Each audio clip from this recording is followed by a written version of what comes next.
From Oscar Steakhouse, inside the Plaza Hotel and Casino in Las Vegas, you're on the corner of Main Street. Welcome to the only podcast produced by and recorded in the Las Vegas Hotel Casino.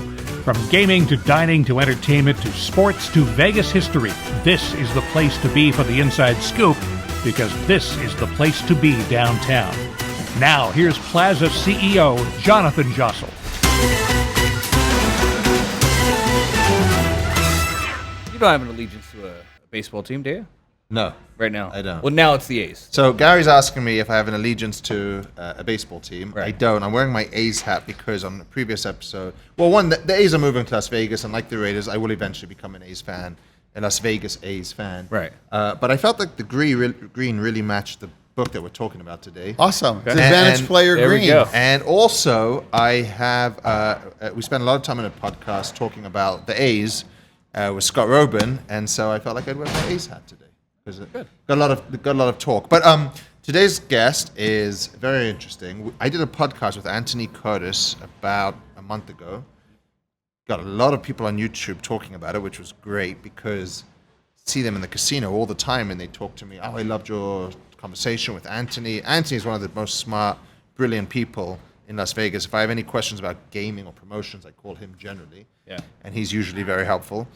But there's a book that's written all about advantage players, and Gary will introduce you in a second, but I featured in it. And so I thought, well, we got to talk about that story and how this book came to be. So, Gary? We also got to talk about how much you love advantage players and love the business behind advantage players, too. Let's do it. So, well, today we're going to dive into the high-stakes world of gamblers who have beat the house legally. From card counters to slot hustlers, our guests pull back the curtain on the minds that outsmart the system. He's the author of Advantage Players, Inside the Winning World of Casino Virtuosos, Master Strategies, and Mathematical Wizards. Welcome, Michael Kaplan, on the corner of Main Street. Thank you for having me. It's a pleasure to be here. so Michael wrote this book, Advantage Players, fascinating book. I haven't had the chance to read it all, but the bits that I have read, especially the part that I feature in. So we wanted to help. I thought it was an appropriate conversation to have, not just because I'm in it, but it's very relevant to our customers. We do spend a lot of time talking about, I call them mostly shitbirds. Some people call them advantage That's players. exactly what you say in meetings, too.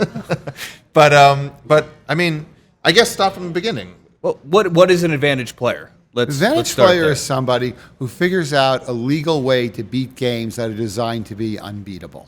Certainly in the long run, designed to be unbeatable. Not to correct you, but not just games, promotions or any version that can come into contact with that game. Well, there's a guy in the book named Eddie Teams, and he specializes in beating promotions. I mean, one of them, not in this casino, but in another casino, if you played enough slots within a certain period of time, you had the opportunity to select a card with a white back. And on the other side of the card, one might have a windbreaker, another might have a free dinner, and one might have a car. So winning the windbreaker or the free dinner is not what Eddie traveled to, I think, Arizona for. Yeah. He was going for the car. He's got very sharp eyes, very good eyesight. So he went the first time, and he saw the exact card that had the car on it. And the casino does not change the card every time.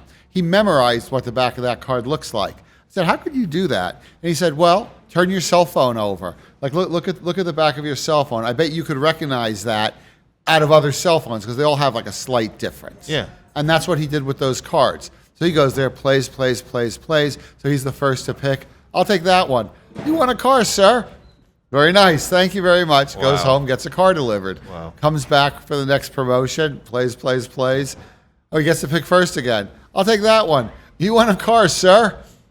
It happened a few times, and then they changed the cards. Before they They start. changed the cards. Jeez. But he's a promotions expert, as you know, because his group was here when you had a promotion. Oh, well, I'm sure. I guess Gary- let's just get right into it. Do you want to explain what the promotion was, or Well, how do you want to? It's in the book. Well, it doesn't really talk about the promotion. I think it was 2015, and I was a fairly new CEO to the business, and our marketing team is young, and I'm young, and we're learning the business as we go, and I've always been pretty open about that fact.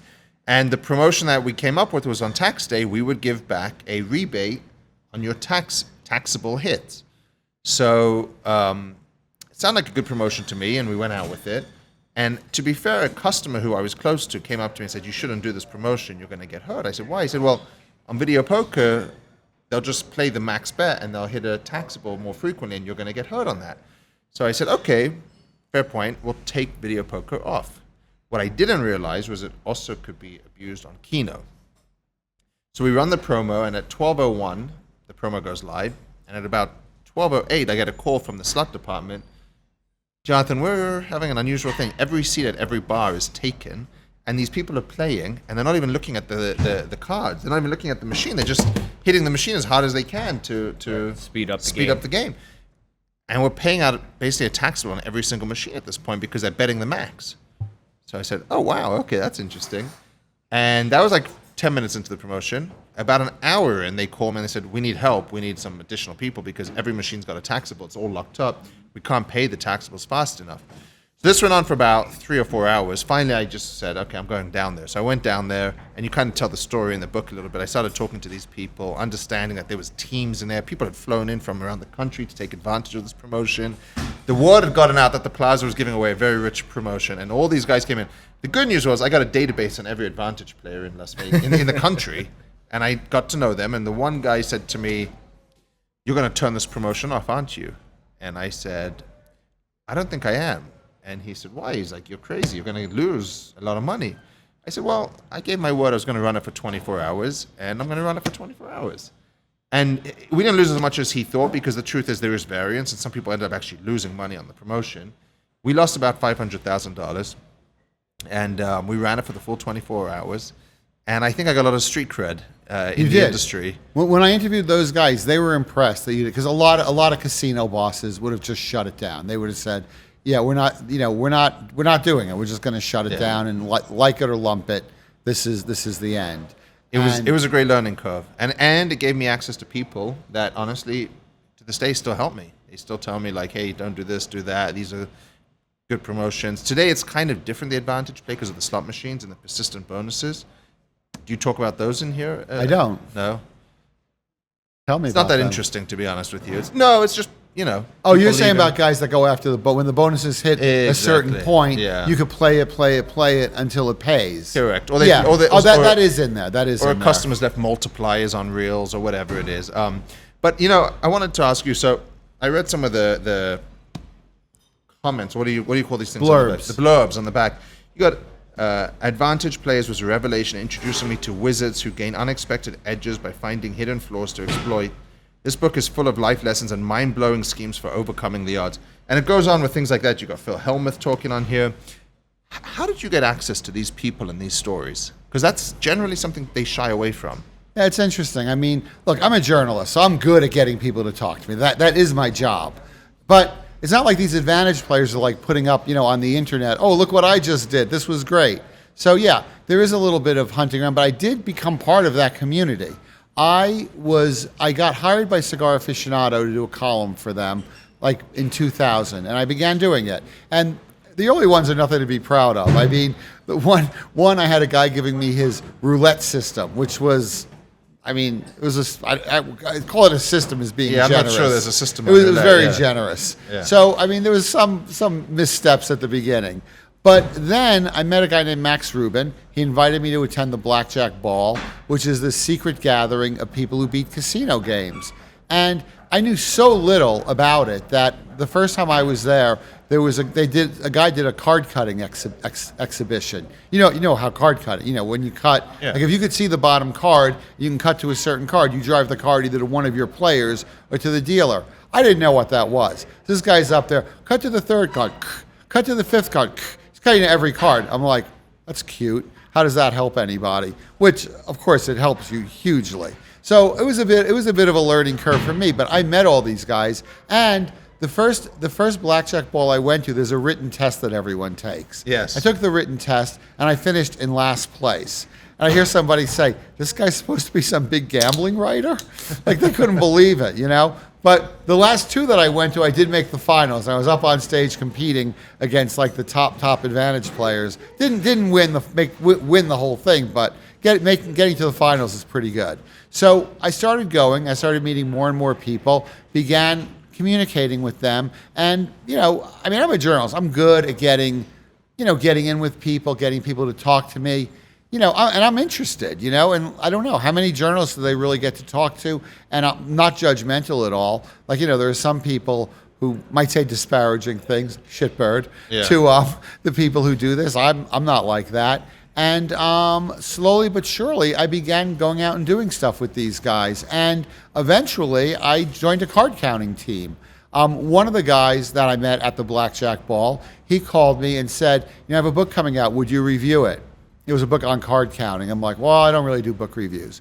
He goes, how about if I teach you how to card count, using the system in my book, which is the high-low system, which is the system in every book. Yeah. And I'm like, yeah, that would be fine. He goes, and then you write about learning to card count. I'm like, yeah. I go, if I can't learn though, I'm not going to do it. Yeah. And I'm not going to write it. And he's like, okay, but it's easy. It's not that hard to learn to card count. And I learned, and I wound up joining a pretty big card counting team and doing that for a while. And I got half shoot in places. I got backed off from tables in places, and which to me was like, wow, I'm doing something right. I mean, there's a quote in the beginning of the book from Bill Bettor, a legendary horse race bettor, and the line is, if they're not chasing you out, you're doing something wrong. Right, and I would kind of agree with that. So that was sort of confirmation to me. Then I did a couple of other plays. I did a play, it's in the book, with James Grosjean, a card craps play in Oklahoma. He needed somebody he's widely regarded as the sharpest advantage player ever.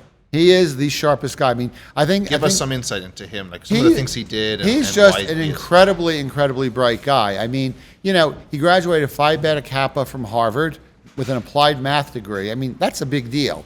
I mean, a lot of those guys don't become professional gamblers. They get jobs on Wall Street. And in fact, he was up for a job. He was up for a job at Goldman Sachs, and there were delays, and he got put off. He said, you know what? Screw this. I'm going to just gamble. Because he was already card counting, and he was playing at a riverboat near his school. He was going to grad school in Chicago. And he would go play on one of the riverboats there. And he saw something where he was able to, the dealer was pitching the cards a little high, and he was hole carding without really knowing that much about hole carding.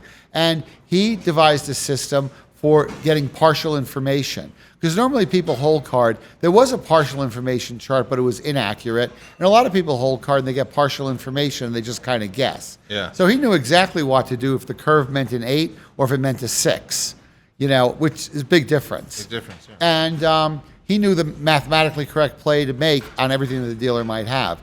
And he got really into that, and that really worked out for him. And then he just was off to the races, and he devoted his life to beating casino games. I mean, when I went out and did the play with them in Oklahoma, which is in the books, I'm not saying anything out of school, and they called me in to spend, 9 or 10 days betting, and it was amazing because, this guy would be up, he'd be playing, and then he'd be up at night, first thing in the morning, he goes, oh my God, I figured out this other thing on my computer. We could shave off, a fraction of a percent, and if we get the dealer to do this, or if I could figure out this one other thing. And he just works so hard, so devoted to his craft. I mean, you may not think of it as a craft, but it is. No, I actually want to correct myself, and you sort of brought it up again, but when I say shipbird, I mean the people that are going around checking the slot machines for persistent bonuses and chasing off customers that are on those games to get them off it.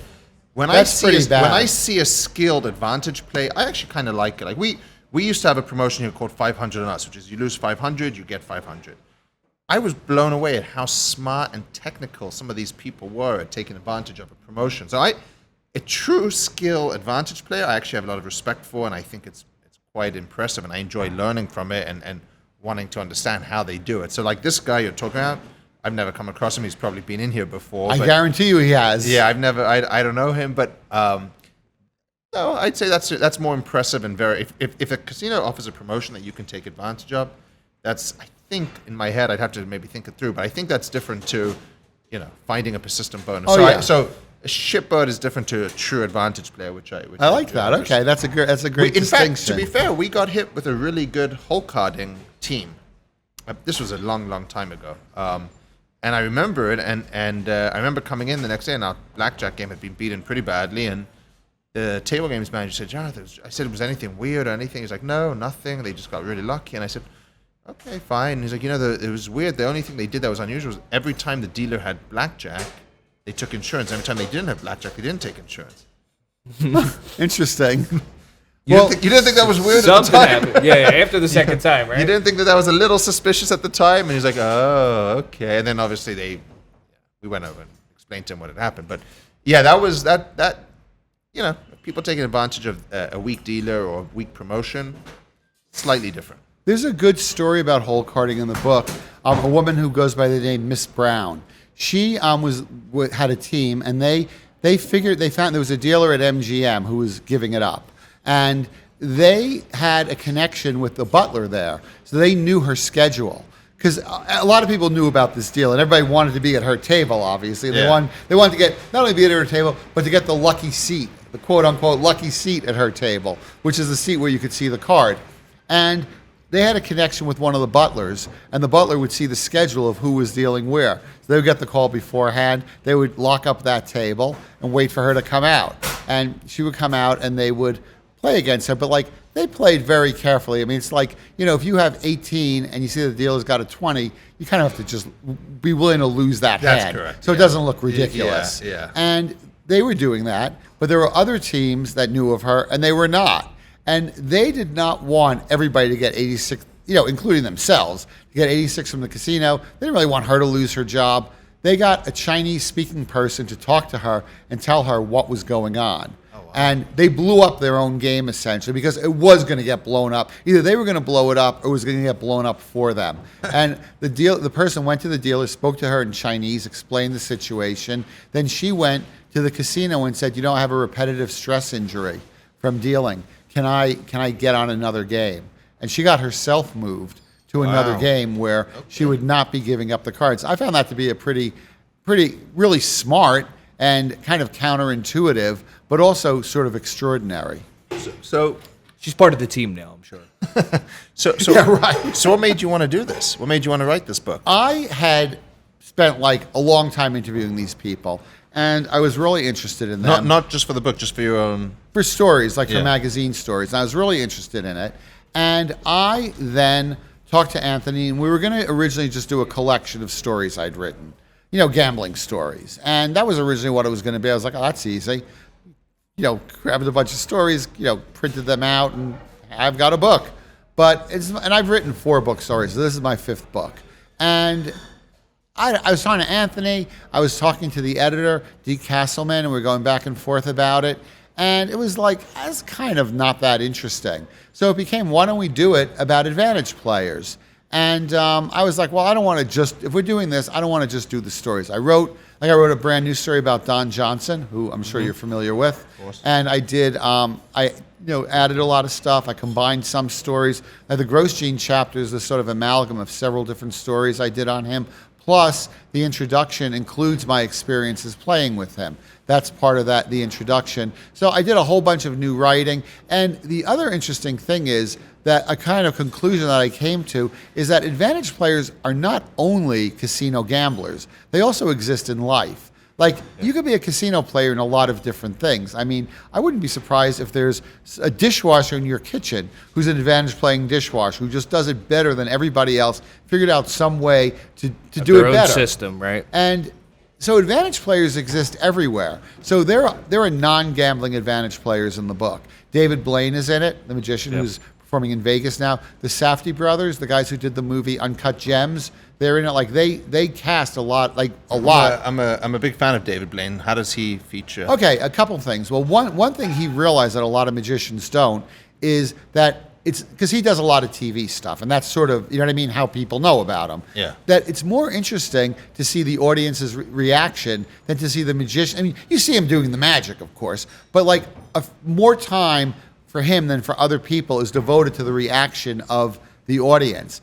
He shows the people freaking out, and that's he believes that that's more I'm not saying more It's interesting. almost part of the illusion. It's part of the illusion that they're reacting, and when you see somebody react like that, it drives home what the guy did. I mean, there's a great thing online where he's doing a trick for Harrison Ford. He's in Harrison Ford's house, and he does this crazy trick where Harrison Ford's card winds up being in the center of an orange that David Blaine, somebody peels the orange, the card is wedged in there. Obviously, there was some sleight of hand involved, but it's a hard thing to do. Harrison Ford looks at it. He looks at David Blaine. He goes, "Get the fuck out of my house." And that is like the perfect ending to the trick. Like if it was just the trick, everybody said, "Oh, you know." I guess David Blaine's a great magician, but what does that have to do with advantage players?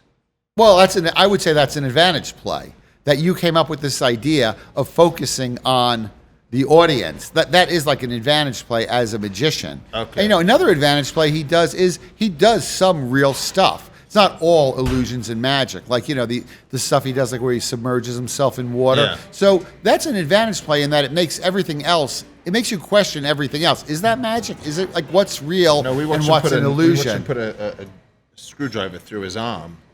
And that's real. He It's really real. did it. Yeah, no, it's so real. I think that's an advantage play because you're doing this. You came up with the idea of doing real things in order, because most magicians, they're doing illusions. I mean, like if you watch Penn and Teller, I mean, they're great, but they're not doing anything that's going to potentially damage them physically. Right. And So you're saying that's an example of someone who is an advantage player, but not in a casino environment. Is that what you're exactly, saying? like they. But if David Blaine sat down at my table games, I would have a heart attack. Yeah, well, I believe that. I believe that. Like, not actually a heart attack, but I'd be like, something's probably Yeah. not good. Yeah, there. something- You're at least wrong not going to here. let him touch the cards. Yeah, You're not- he's even not then, playing pitch. even if he couldn't touch guys, I'd still not believe that he could do something. Like Well, the guy could move with his eyes. Kelly's son, who'd had the big baccarat play with Phil Ivey, she never touched the. You know who she is. No, but that was one of my favorite stories. So tell us that story. Well, Kelly's son was a woman who was a big gambler. You want me to tell her from the beginning? Sure. Yeah. She was a big Las Vegas gambler. She had lost lots and lots, like tens of millions of dollars, like low tens of millions. Lost a lot of money, and she was a big high roller. Like she would blow into a casino, get put up in a villa or suite, get flown everywhere. Why would you not treat a player like that great?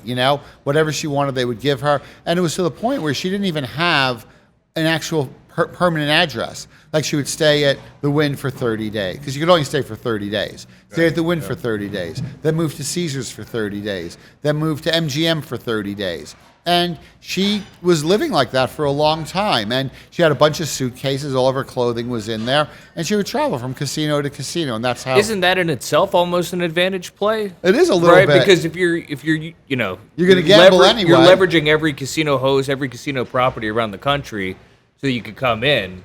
They want you here for 3 days, and you just take your plane and leave Oklahoma and go to New Jersey, right? I mean, that's what a lot of. But she's staying for Ivy 30. stories She's are. not leaving. Right. All right, so go on. So she was doing that, and she was a good customer for casinos. And she was playing at MGM, I believe, and she was with a friend who wanted to said, "Okay, I borrow $100,000." She goes, "Well, I don't have an extra $100K, but I could sign a marker for you. But you've got to pay it, because you know about markers in Las Vegas. When you sign a marker in Las Vegas, that's the equivalent of signing a check. And if it goes unpaid, you could get into a lot of trouble." Yeah. And she conveyed that information to her friend.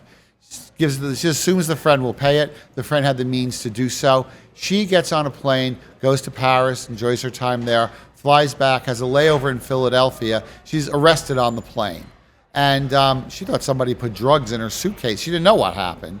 And she found out it was for an unpaid marker. They go, "You're going to spend the night in jail. Do you want to do it in Vegas or Philadelphia?" She's like, "I'll take Vegas." Flies to Vegas with, the marshals or, whoever, and gets put in jail. Her father has the wherewithal to pay off the marker, obviously.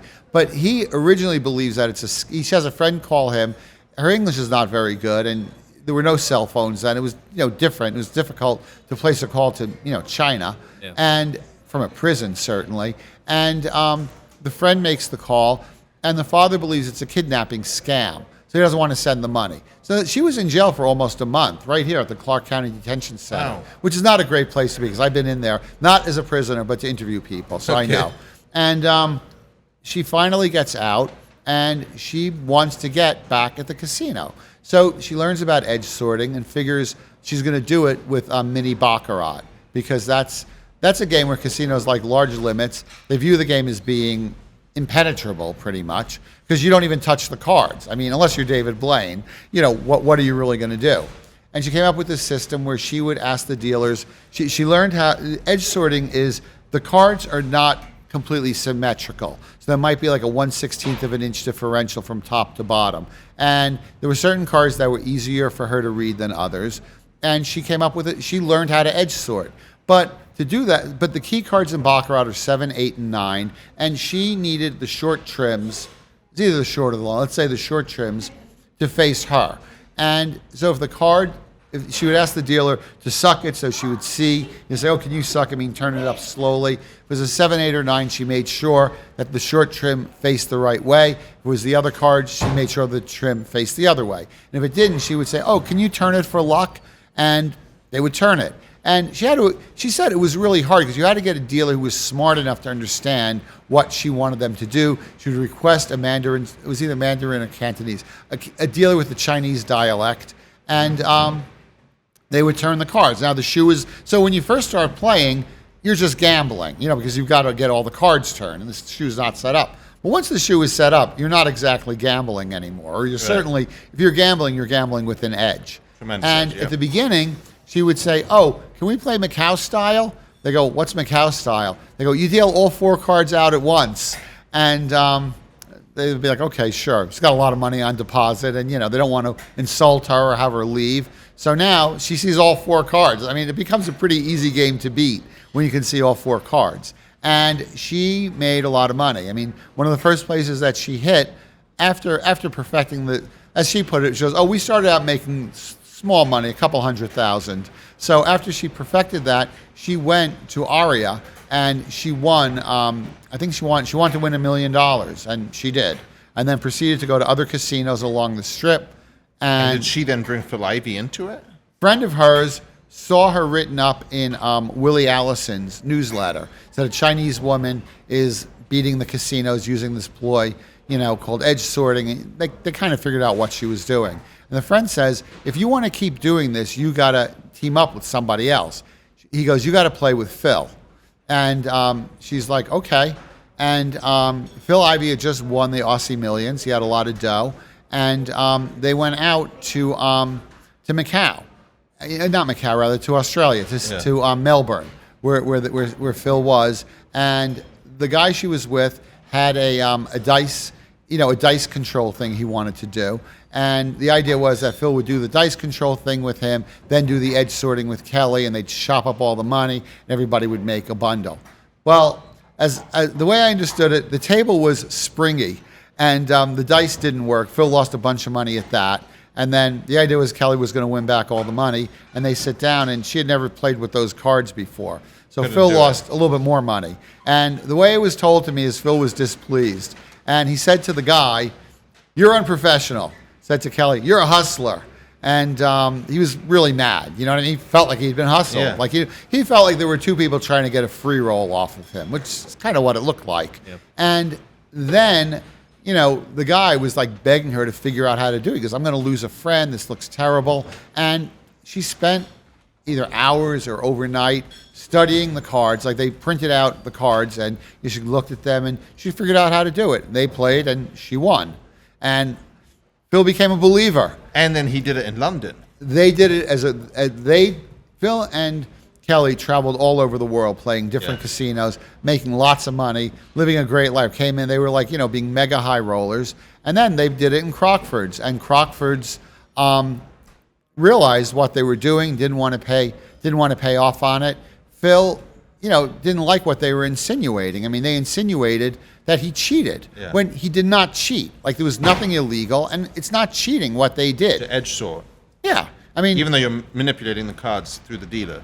the dealer's willing to turn cards. That's on the Yeah. casino. Yeah. The casino could say no turning cards, and then it's over, right? I mean, if it's not like she turned them. Yeah. It's not like she touched they didn't even touch the cards. So I don't remember, but I want to say the casino won.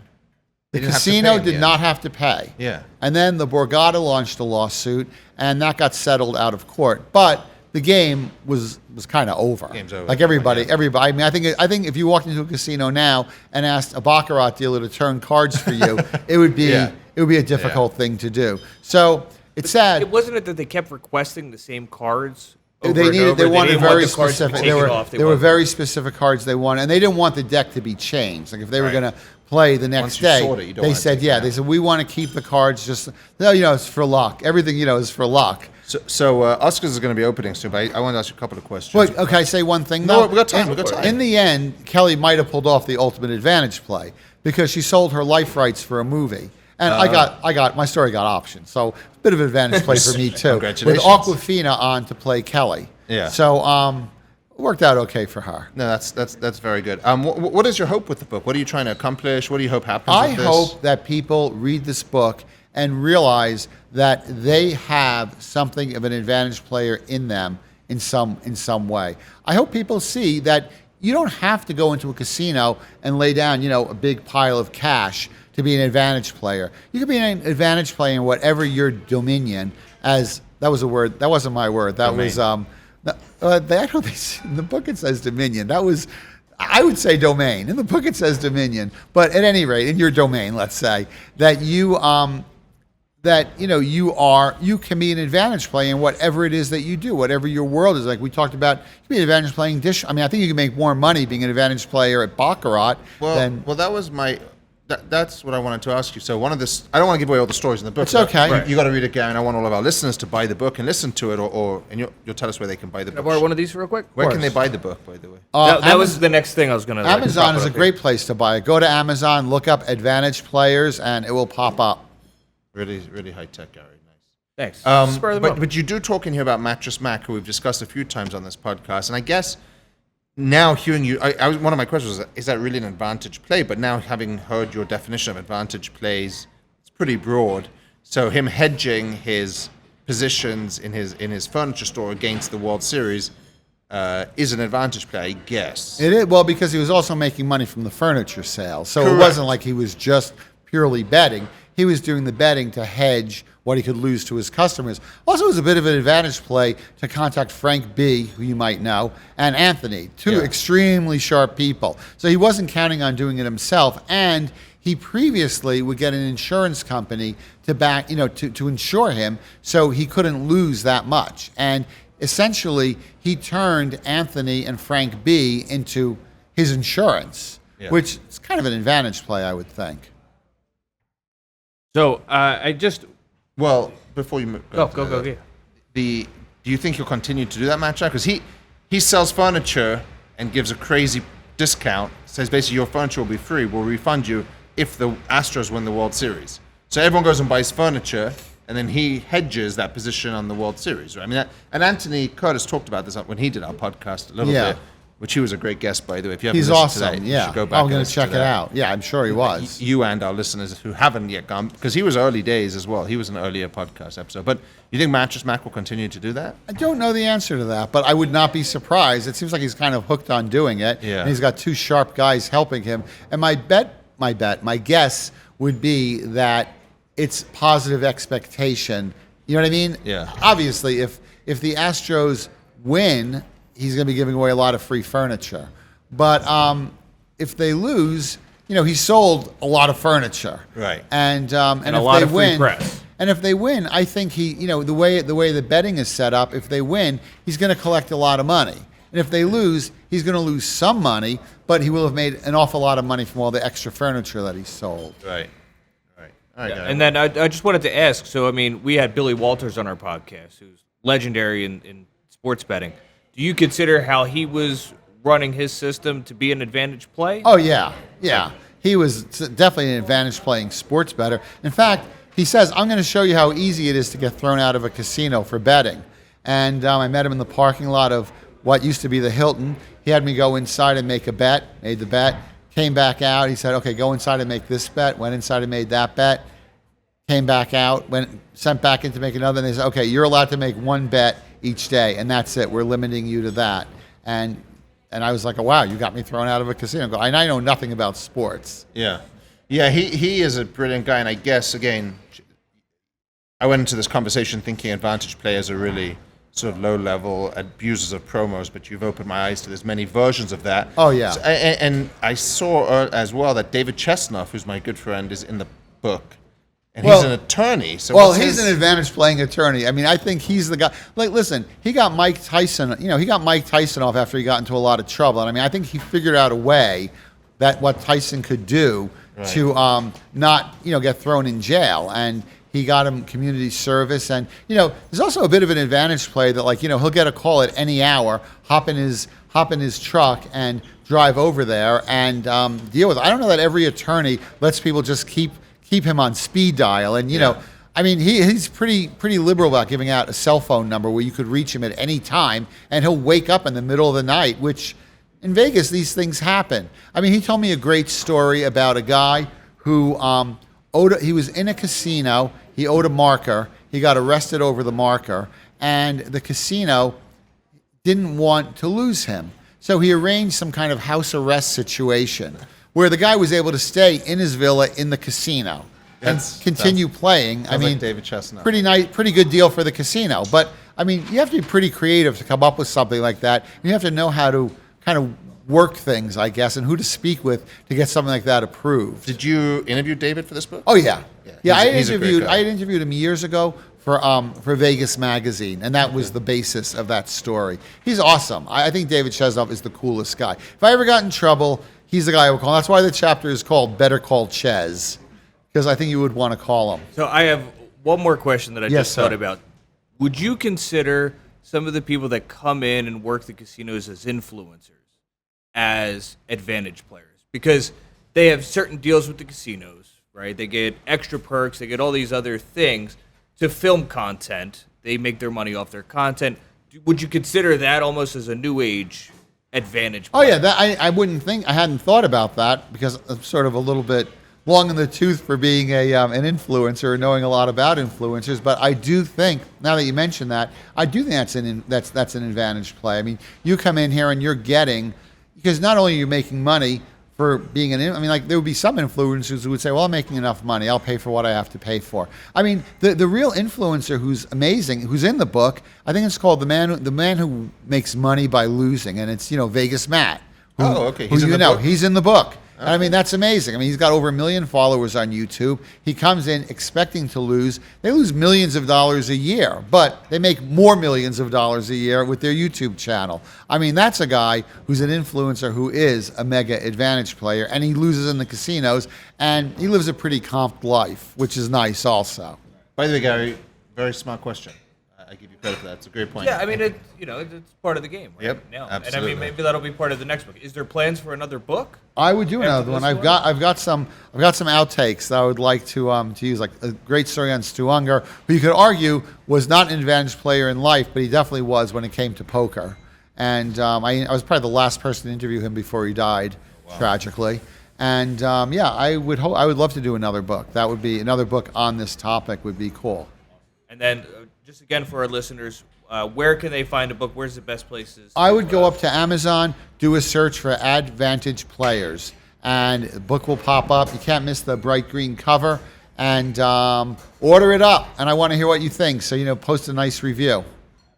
Awesome. Okay, and then we always wrap up our podcast. Do you have any just general life advice or career advice for our listeners?